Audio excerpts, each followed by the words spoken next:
कवी सौमित्र म्हणून प्रसिद्ध असलेले आणि मराठीसह हिंदीतही आपल्या अभिनयाचा दबदबा निर्माण केलेले अभिनेते किशोर कदम हे सध्या मुंबईतल्या अंधेरीतलं त्यांचं राहतं घर वाचवण्याच्या प्रयत्नात आहेत। या संदर्भात किशोर कदम यांनी थेट मुख्यमंत्री देवेंद्र फडणवीसांना आपलं घर वाचवण्याची विनंती केली आहे। त्यांनी सोशल मीडियात एक भावनिक पोस्ट शेअर केली आहे आणि हा संपूर्ण प्रकार सांगितलाय। आपल्या इमारतीच्या पुनर्विकासात बिल्डर आणि पीएमसीच्या संगनमतानं फसवणूक झाल्याचा त्यांचा आरोप आहे। आपण आणि इतर 23 रहिवासी आपल्या छताखालील सुरक्षितता गमावण्याच्या मार्गावर आहोत असं त्यांनी आपल्या पोस्टमध्ये नमूद केलं आहे।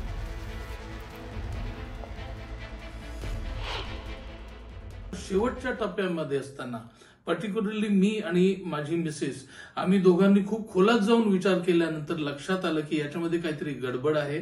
आणि काल स्वतःच ॲडव्होकेट प्रदीप कदम यांनी सांगितलं की हा संपूर्ण डीए इल्लीगल आहे।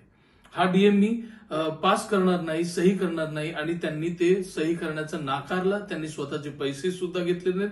मी त्यांचा खूप खूप आभारी आहे की त्यांनी आमची 24 घरं वाचवण्याचा प्रयत्न केला। आता बाकीच्या 23 लोकांना त्यांची घरं हवं की नको मला माहित नाही, पण मी एक कलावंत आहे। मी आयुष्यभर घामाचा पैसा करून हप्ते भरून माझं हे घर मिळवलेलं आहे। मला माननीय मुख्यमंत्री, उपमुख्यमंत्री अजित पवार साहेब, एकनाथ शिंदे साहेब आणि माननीय मुख्यमंत्री फडणवीस साहेब यांना विनंती करायची आहे की आमचे सहकार मंत्री आबासाहेब पाटील यांना विनंती करायची की तात्काळ ही प्रक्रिया थांबवण्यासाठी मदत करावी आणि आमच्या 23 जणांचं घर नाही वाचलं तरी चालेल, पण महाराष्ट्रातल्या एका कलावंताचं घर वाचवण्यासाठी मला मदत करावी।